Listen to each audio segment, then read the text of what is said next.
Good evening. We are nearing the very end of our study on the book of Genesis.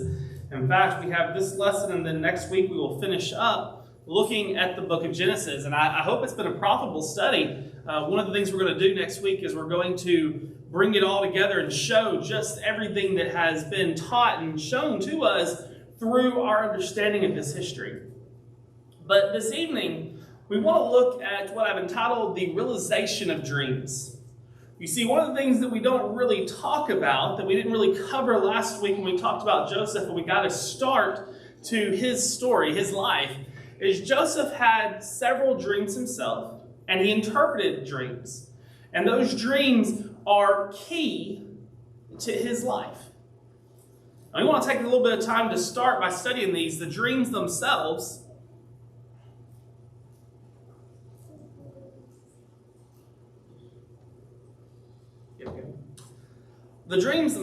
because when we look at these dreams, while he's still living with his family to begin with, we notice a lot about what's going to take place in the future. God reveals to Joseph his future and the ultimate conclusion of his life. And it's a very important lesson because it should give Joseph hope.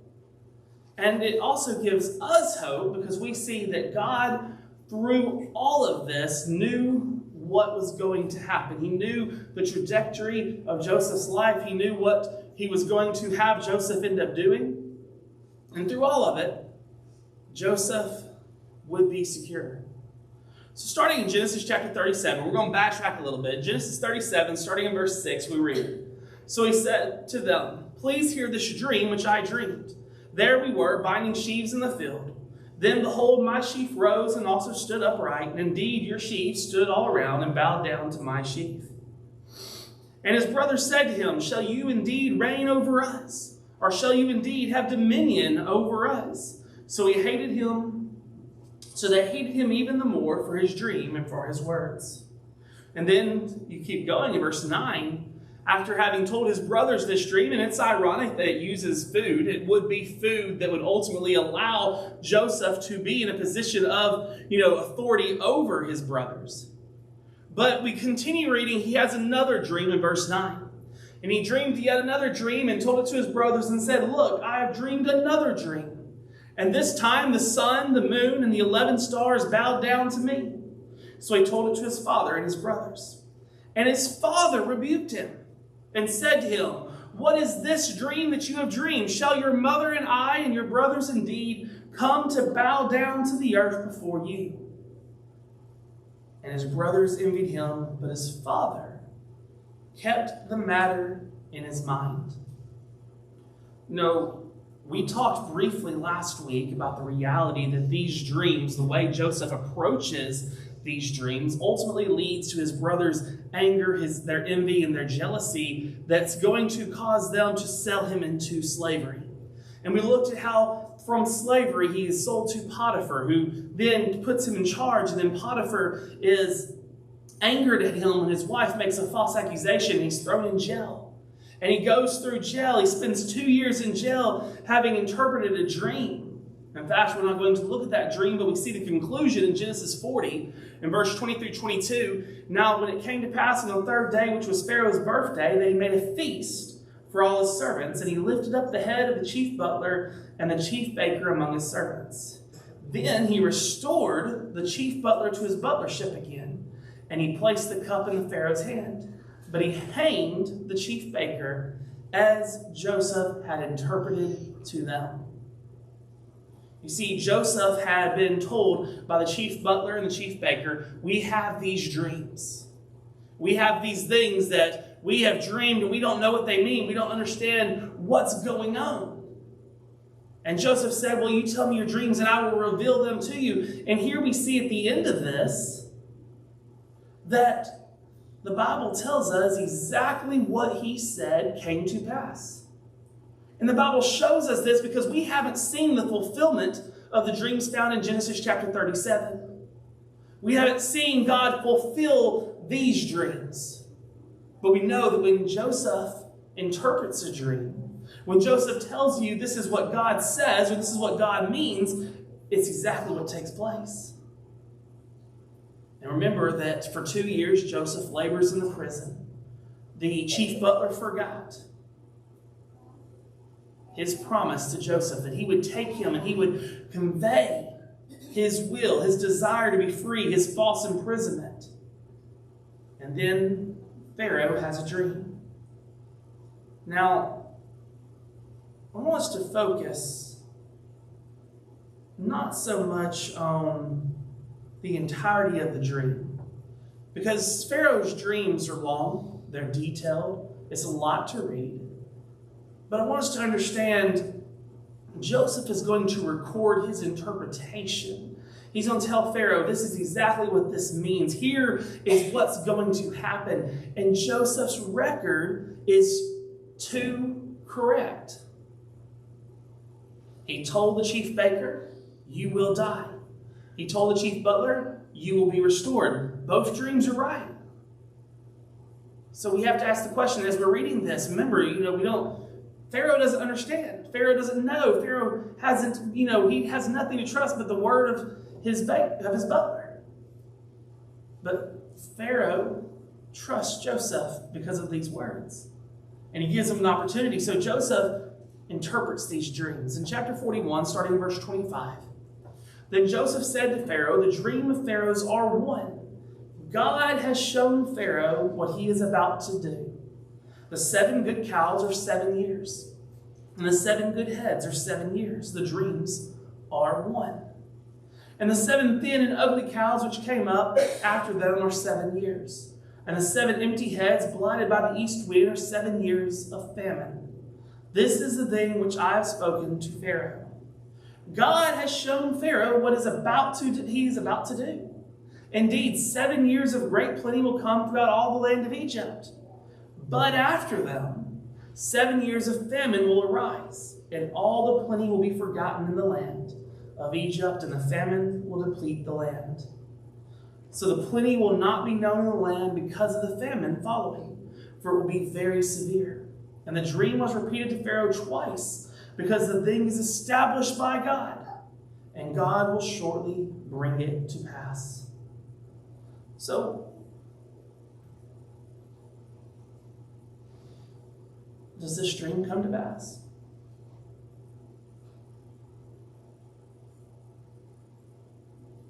He tells him. Joseph, it's already said, has he's 2 for 2. He told the butler, he told the baker what's going to happen. We already know that this is what's going to take place. In chapter 42, verse 1, we read, then Jacob saw there was grain in Egypt. Jacob said to his sons, why do you look at one another? In verse 5, and the sons of Israel went to buy grain among those who journeyed, for the famine was in the land of Canaan. Chapter 43, verse 1, now the famine was severe in the land. Joseph's right again. He told Pharaoh there's going to be a famine. It's going to be so severe. And as you read through this, and again, take the opportunity to read these chapters. But as you read through them, you're going to see the description is that it was such a severe land that there was nothing. No one had anything. The land was desolate. They had 7 years to prepare, but no one knew but Joseph, but Pharaoh, because God revealed it to them. No one knew how bad it was going to be, so no one had taken the necessary time to prepare. Remember, I want us to understand just how severe it had to be. Abraham, we're told, was rich beyond imagination. He was so rich that they had to divide. He and Lot divided up their animals and their stock and all of it because they were so rich. Isaac inherited all of that. Plus, Isaac is said to have grown and to made his own. Isaac had Jacob and Esau. Esau and Jacob received his part of the inheritance because he was the one that supplanted his brother. Remember, that's what Jacob means, a supplanter. He took what belonged to his brother. But on top of that, Jacob had gone and he had taken and God had prospered him. Jacob was rich. These individuals came from families that were incredibly well off. They had been prospered by God year after year after year, and the famine is so bad that they're looking around. They are terrified. It's bad. It's so bad that when they find out there's grain in Egypt, Jacob says, go now. So when we ask the question, do the dreams come true? Absolutely they come true. When Joseph dreamed a dream, it was going to come to pass. When he told you the interpretation of his dream, it was going to come to pass. So while we don't see the fulfillment of the dreams in chapter 37 yet, we see his track record. We know with certainty that it will come to pass. His brothers will bow down before him. His father will bow down before him. There's no reason to doubt it. So we see that Egypt has to prepare. And this is the next part that we want to talk about a little bit. We know that there is a famine that's going to engulf the land. But before that famine, there will be 7 good years. And at the end of revealing the dream, Joseph offers some advice. In chapter 41, starting verse 33, Joseph tells Pharaoh, "Now therefore let Pharaoh select a discerning and wise man, and set him over the land of Egypt. Let Pharaoh do this, and let him appoint officers over the land to collect 1/5 of the produce of the land of Egypt in the 7 plentiful years. And let them gather all the food of those good years that are coming, and store up grain under the authority of Pharaoh, and let them keep food in the cities.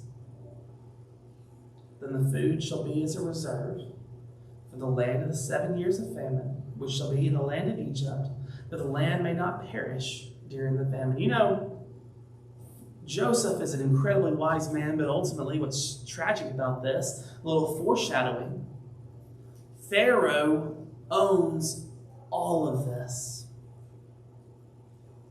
And what we're going to see is that when people come to buy grain, when the land of Egypt comes to buy grain, Pharaoh was actually going to buy and own every single thing in Egypt. The Bible tells us the only thing he does not own is the land of the priest, the Egyptian priest. And it becomes a law. The Bible tells us, as Moses is writing, that even unto that day, it was a law that because Pharaoh owned it, 1/5 of everything went to Pharaoh. While we don't see it written out in the text, the reality is what ultimately is going to take place is that the slavery we see of the Israelite people is going to come at the hands of this very law. Because they're going to sell everything they have to buy grain, to buy food, to buy stock. And eventually they're going to have nothing and they're going to become slaves. Pharaoh becomes incredibly powerful because guess what? Everything Joseph does prospers. Potiphar prospered. Pharaoh prospers because God is with Joseph, and Joseph is helping Pharaoh at this point. Now, understand, the Pharaoh was not a bad individual we think of at this time. In fact, everything we've seen of Pharaoh and of his people was good. It was Abraham, it was Isaac that actually do things that were unrighteous towards Pharaoh. And here we see Pharaoh taking in and providing for the land. But it will shift, it will change, and things will go dark. But Joseph provides for Egypt. In fact, Pharaoh likes the idea so much, he's so impressed that he says, "Okay, well, who are we going to find better than you, Joseph? Who are we going to find better than you?" And in verse 37, so the advice was good in the eyes of Pharaoh and in the eyes of the servants. And Pharaoh said to his servants, "Can we find such a one as this, a man in whom is the Spirit of God?"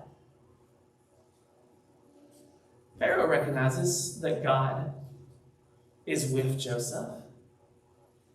Pharaoh recognizes that Joseph is something special. And in verse 42, Pharaoh took off his signet ring. He put it on his hand. He places him in a position of authority. We're told that everything that Joseph wanted, it was his. He was second to Pharaoh and Pharaoh only. I want you to consider that trajectory.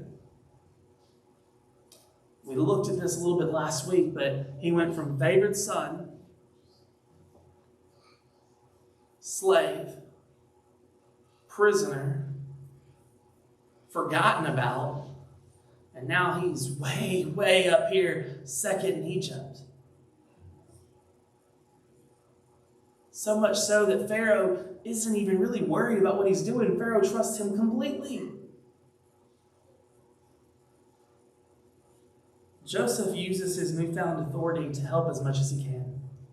30 years old. Can you imagine? He was 30 years old when this took place. In verse 46, Joseph was 30 years old when he stood before Pharaoh, king of Egypt. And Joseph went out from the presence of Pharaoh and went throughout all the land of Egypt. Now in the 7 plentiful years, the ground brought forth abundantly. So he gathered up all the food of the 7 years which was in the land of Egypt, and laid up the food in the cities. He laid up in every city the food of the fields which surrounded them. Joseph gathered very much grain, as the sand of the sea, until he stopped counting, for it was immeasurable. Joseph took care. And this to us should be important as well, because Joseph believed what God revealed to him. How easy is it for us to get complacent? Times are great. 7 good years. 7 years in which they had abundance. That first year, you'd be like, okay, well, God told me this. I'm gonna take care of it. I'm going to tighten my belts a little bit. We'll save a little bit, right? But 3, 4, 5 years? How easy is it for you to go, well, God has made it so blessed right now, surely it'll never change. Joseph tells us, and he shows for us, the importance of trusting in God. God tells us that we will have temptation. God tells us we will have trials. God tells us there will be persecution. And just because we in this country have not faced it now, does not mean that it will not come. Does not mean that we shouldn't prepare ourselves, that we shouldn't be ready and watching and waiting for our fortunes to flip. The reality is we are living in the years of plenty. But we have seen that there can be years of famine. And like Joseph, we need to trust that God has a plan and that we need to prepare ourselves for those years. Joseph trusted in what God revealed to him, and we need to trust in what God has revealed to us. Because guess what? The dreams are realized. So we get to the reunion. Joseph is going to meet his family. In Genesis chapter 42, verse 9, then Joseph remembered the dreams which he had dreamed about them. He said, "You are spies. You have come to see the nakedness of the land." This is how Joseph is introduced to remembering his family. You know, a colleague of mine, a brother in Christ, a Hebrew scholar, he has written multiple papers on the idea that we should look at Joseph in a negative light here. In fact, I'm fairly certain his entire doctorate dissertation is on the idea that Joseph is not right in this whole event. And he's written, tons of articles about it. And his idea is, he tells us that what we see here is a point in the life of Joseph we need to condemn, because Joseph is going to seek revenge against his brethren for what they did to him. He's not trusting in God. All that we've seen, all the good that he's done, all the trust he's placed, at this point he sees his brethren and he says, I'm going to get some revenge on them. While I'm not capable of looking at this and saying with certainty that's what takes place, it does make a lot of Joseph's actions make a lot more sense. Because what happens next is a series of events in which you're left scratching your head. Joseph, why are you acting this way? Joseph, why do you do what you're about to do? And it leaves us with a bitter taste in our mouth because Joseph, he lies, he cheats, he does some pretty bad things towards his brothers. Joseph takes it upon himself to punish his brothers for the hardship that he had to endure. When we're meeting his brethren, he disguises himself. That's the first thing we need to understand. In Genesis chapter 42, verse 7. So Joseph saw his brothers and he recognized them. But he acted as a stranger to them. He spoke roughly to them. That's harshly. He spoke harshly to them and said to them, "Where do you come from?" And they said, "From the land of Canaan to buy food." He accuses them of being spies in verses 8, 12, and 14. And then he demands that Benjamin, his younger brother, come and be brought to him, and he's going to throw all of them in prison. They tell who he is. He gets the story, and he goes, "I don't believe you. You go get this younger brother. I'm going to throw all of you in prison." In verses 15 through 20, we read, "In this manner you shall be tested. By the life of Pharaoh you shall not leave this place unless your youngest brother comes here. Send one of you and let him bring your brother. And you shall be kept in prison, that your words may be tested to see whether there is any truth in you. Or else by the life of Pharaoh surely you are spies." So he put them all together in prison 3 days. Now, ultimately, in verse 24, we find out that Simeon would be imprisoned for the duration of the time that they go home. That he lets the other brothers go, but he keeps Simeon, and Simeon has to stay in prison.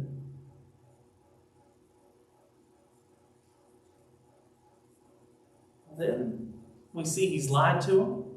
He's deceived them. He's speaking to them through an interpreter, according to verse 24. He's pretending like he can't even understand what they're saying. And then he scares them. He terrifies them. In verse 15 through 20,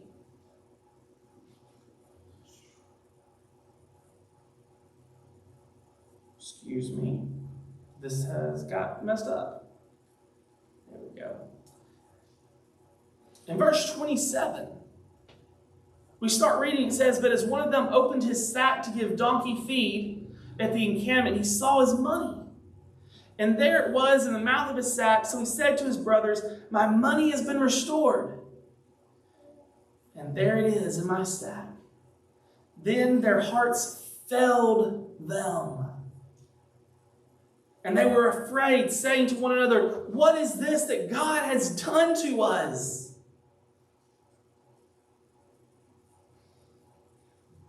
They have traveled back a little ways. They stopped. They have bought grain.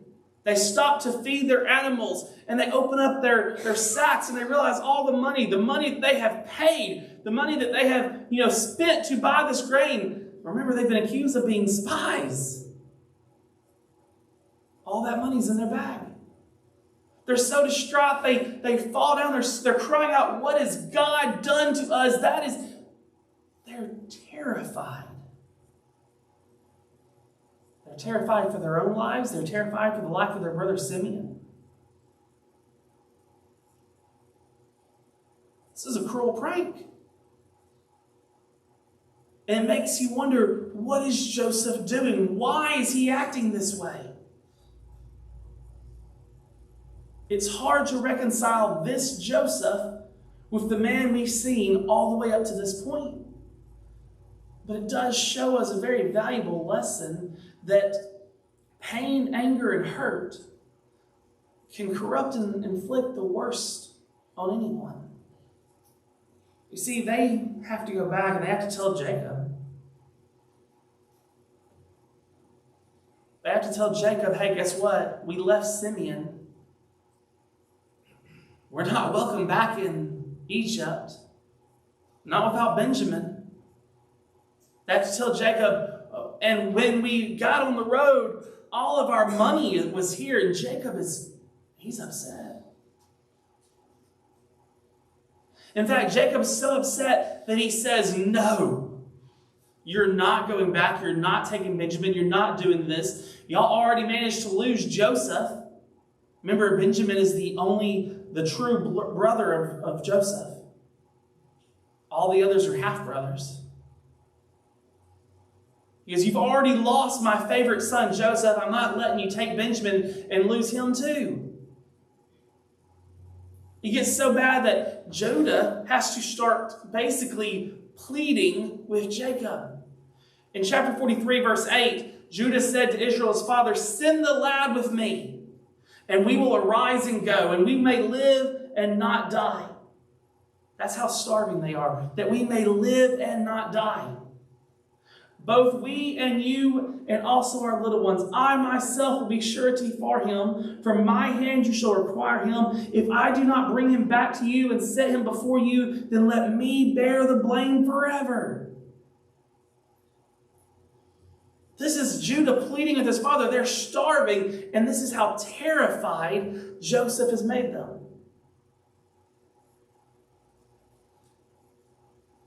And the sad thing is, the second visit doesn't start out much better. They go, they bring Benjamin. And this is how Joseph plays this one out. In chapter 44, verse 2, Joseph speaking to his men, he says, put my cup, the silver cup, in the mouth of the sack of the youngest and his grain money. So he did according to the word that Joseph had spoken. He talks to him. He says, hey, you put my stuff in Joseph and Benjamin's sack.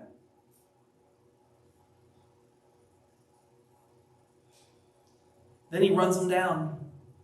And they're saying, hey, look, we didn't do this. We're innocent. In fact, they go, whoever does it, you deal with them. And they beg for his life when they find out that it's Benjamin. They plead with him, no, let us, please, not Benjamin, because they know what it's going to do to their father. In verse 17, Joseph says, but he said, far be it from me that I should do so. The man in whose hand the cup was found, he shall be my slave. As for you, go in peace to your father. They're terrified. They're scared. They're breaking up. They have no clue what to do. And Joseph finally breaks. He seems to have finally had enough. In chapter 45, verses 1 through 3, we're told that Joseph could not restrain himself before all those who stood before him, and he cried out, make everyone go out. So no one stood before him while Joseph made himself known to his brothers. And he wept aloud, and the Egyptians in the house of Pharaoh heard it. Then Joseph said to his brothers, I am Joseph. Does my father still live? But his brothers could not answer him, for they were dismayed in his presence.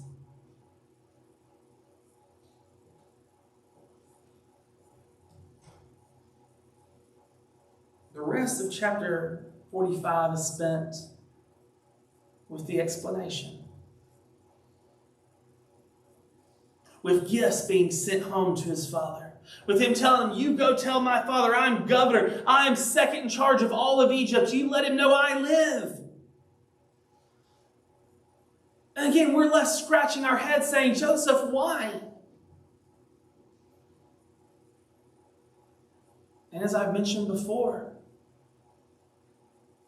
it only further proves the reliability of the Bible, because God does not hide even the worst things from us. Joseph, a man that up to this point you have to have nothing but respect for. Now you look at him and you go, wow, Joseph, why would you do your brothers this way? Sure, they sold you in slavery, but you're torturing them. God doesn't hide it from us. God doesn't try to sugarcoat things for us. He shows us how even the greatest of men can stumble and make mistakes. And this is exactly what Joseph does here. And he breaks down. He sees what he's done and he is tortured. He cries in front of his men, in front of his brothers. He breaks down and he begs and says, is my father still alive? He can't keep up the ruse.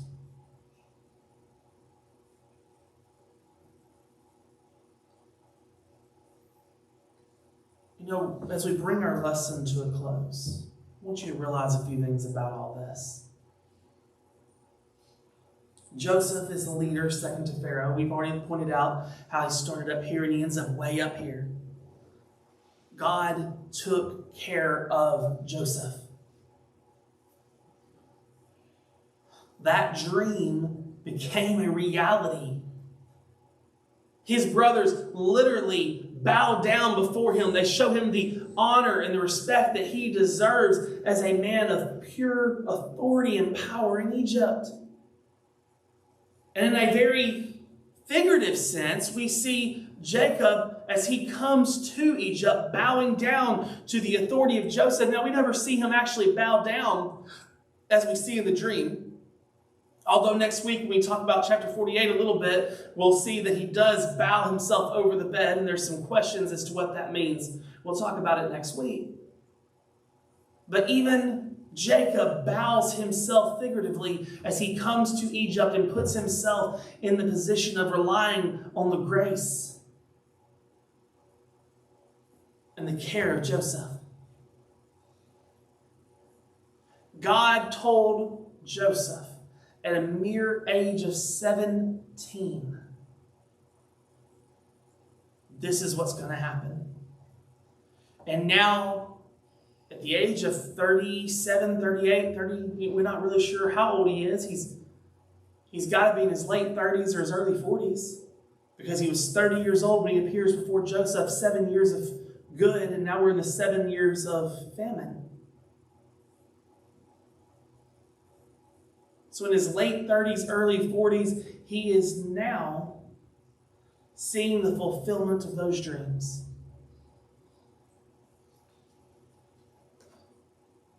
Why does it come to pass? How does it all work? What can we say? What can we look at and realize this is why this all took place?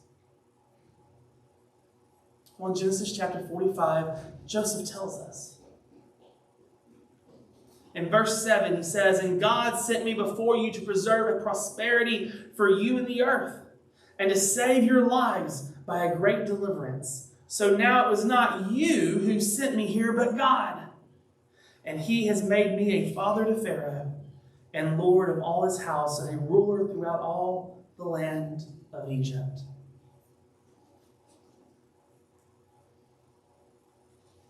God provides.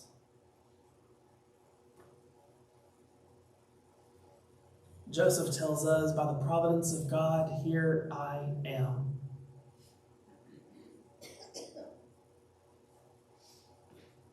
Nowhere in the story of Joseph, outside of the revealing of dreams, nowhere do we see God directly interfering in the life of Joseph. Nowhere do we see God stepping in and grabbing Joseph and ripping the doors of the prison off and telling him, "You're free, go."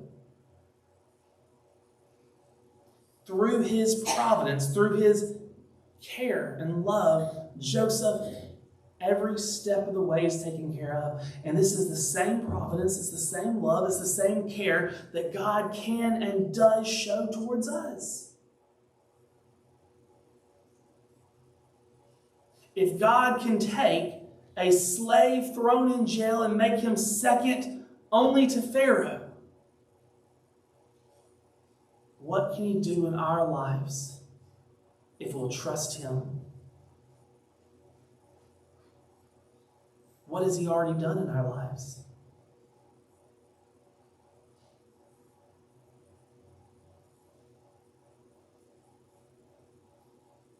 God lets our dreams be realized. And in a very real sense, he realized the dreams of Joseph. Do we have the trust that Joseph had? Yes, he had some problems. Yes, he made some mistakes. Yes, he did some very interesting and weird choices near the end. But in it all, he says, God did this for me. His trust in God never faltered. Do we have that level of trust? Are we willing to allow God to be the one that directs our path. And Jeremiah said, it's not in man that walketh to direct his own steps. Joseph shows us God's in control. This evening, who's in control of your life? Are you making the decisions? Are you controlling everything? Are you determined that you're the one that's going to guide your life? Are you allowing God to be the means by which you determine your life? Are you living your life according to the will that God has laid out? Are you being obedient to His will? People say, oh, well, God doesn't talk about this or God doesn't talk about that. Brothers and sisters, if we live our life as a Christian, there's not a situation in our life that God does not cover. It's as simple as that. Oh, well, God doesn't tell me if I should work this or that. God tells you how to treat your employer. God tells you how to treat your family. God tells you what priorities you need to have. He'll answer your question.